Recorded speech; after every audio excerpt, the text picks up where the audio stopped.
why you're losing weight but not getting leaner. This is a chronic problem that you hear about when people start their weight loss journey, especially guys who've been training for a very long time who do their first cut. So why does this happen in the first place? I mean, what is the real science behind it? Are you losing weight but simultaneously maintaining fat? Or what's the situation? I'm gonna break it all down for you in this video, so stay tuned, and there's a lot here you could probably take away and apply to yourself in the future.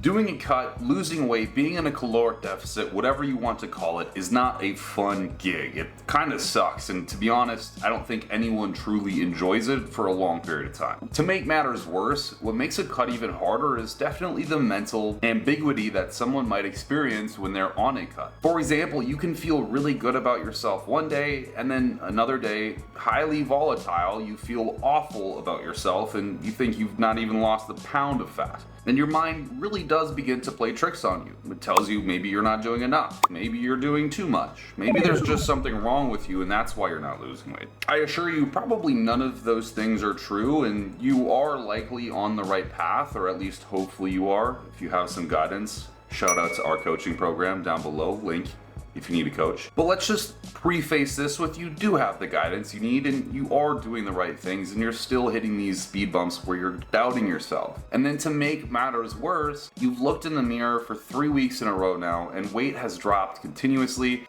and yet you still don't see a difference within your physique, and notably, you aren't leaner. So here's real talk, 3 exact reasons why this is happening, and it's definitely not what you would think. A lot of guys will go to the gym for a very long time, eating way more than they probably should for a very long time. I guess you could call this perma-bulking. And actually think they look pretty good. And this is a chronic syndrome, the Chad syndrome I like to call it, but you might call it something else, where someone goes to the gym and they do their due diligence, but they don't actually really try, and they're just kind of there, but they think they're the shit. In their mind, they look like at least the next Phil Heath, if not Ronnie Coleman. And trust me, they walk around like it too. You might be one of these people, so do an ego check, please. And what they inevitably start thinking once they've really started their own cut for the first time ever is, oh my god, my body needs so much calories because I'm so fucking huge. I don't actually need to cut calories, and that's why I look like shit. But the reality of the situation, prefacing all of those misconceptions, is that you thought you were leaner than you actually were. And to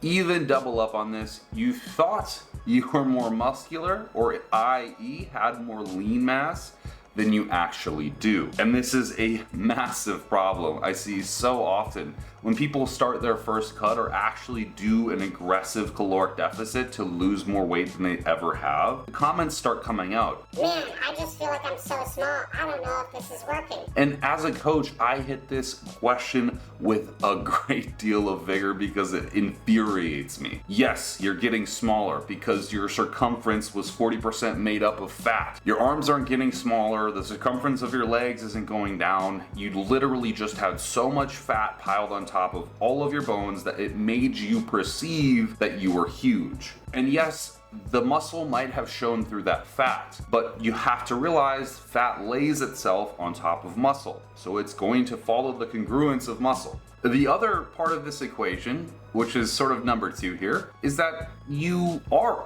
in a caloric deficit. And if you are appropriately in a caloric deficit, more than likely you have restrained some degree of carbohydrates, if not a large degree of carbohydrates. And when that distribution of protein, fats, and carbohydrates gets manipulated, and specifically that carbohydrate molecule, we start to see changes within one's body composition. In fact, we even start to see changes in their weight. Because glycogen as a molecule, which is derived from glucose, when you eat rice, you're ingesting glucose, for instance, it holds about 3 to 4 grams of water per gram of glycogen. And your muscle stores generally about 800 to 1200 grams of glycogen. So you can dictate, therefore, that you are going to have probably about 6 to 10 pounds of glycogen in any resting state for the majority of people who are normal body mass, not 300-pound bodybuilders, at any resting state. And when you start to decrease those carbohydrates, now your water retention that is in the sarcoplasm now starts to shrink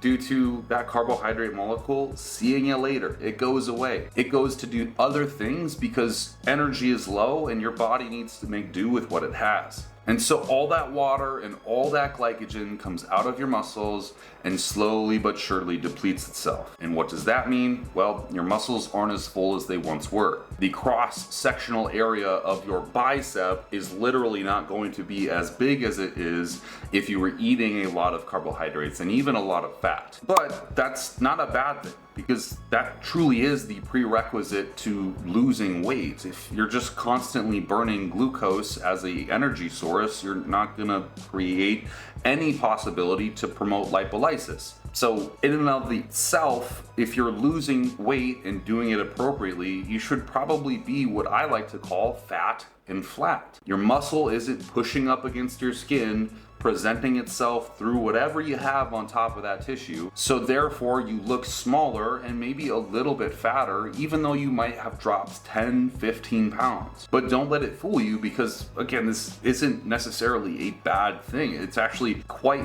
the good thing. It shows that you're going the course. You're doing what you need to sufficiently get a caloric deficit for the most part. And the final part of this, which honestly is the one that most people do not understand and is super critical to anybody trying to lose weight, whether you're a bodybuilding competitor or just a general population individual looking to shed a couple extra pounds. When fat cells shrink, in other words, when you commit to lipolysis and those triglycerides in your fat cells leave the fat cells to help your body create more energy, you end up in a predicament that is a shrunk adipocyte, which is a good thing because that's the objective. It's what we're trying to do. But initially what happens is you imbalance the osmolarity in that fat cell or the adipocyte.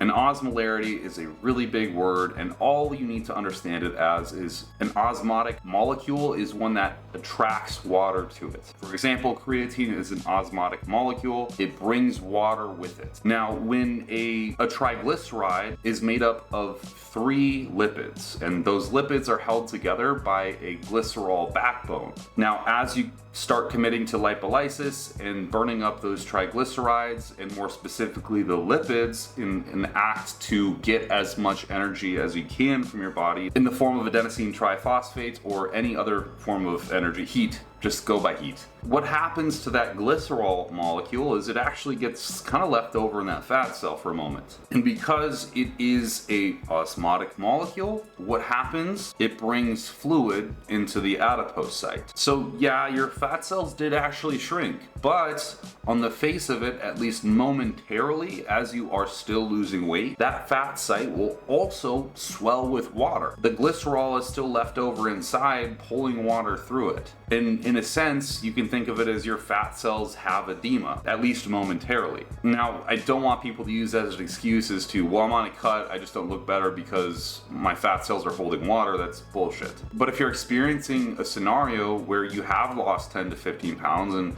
notably the physique isn't any different, it very well could be because of this imbalance with osmotic molecules in your adipocytes. So what do you do about all of this anyways? If you want to see tangible progress and realize it in real time and not have these moments where it seems like you're in a plateau but weight is still going down, the real answer is almost 90% of the time, tough it out. I guess at a bird's eye view, weight loss is truly about the mindset. And if you're discouraged because you aren't seeing results, I don't think you truly understand how to gamify weight loss and look at it as more of a practical application rather than a momentary goal. You see, generally, if you're living by your values, the fact that your body doesn't look the way you want it to usually wouldn't matter. But if you're living by your goals, you're probably going to be hyper-focused and fixated on your body looking in a particular way, which is fine, and arguably there's a lot of sports in which people do this. But what is almost more important is to live by your values. And in doing that, let's say you have values of discipline, hard work,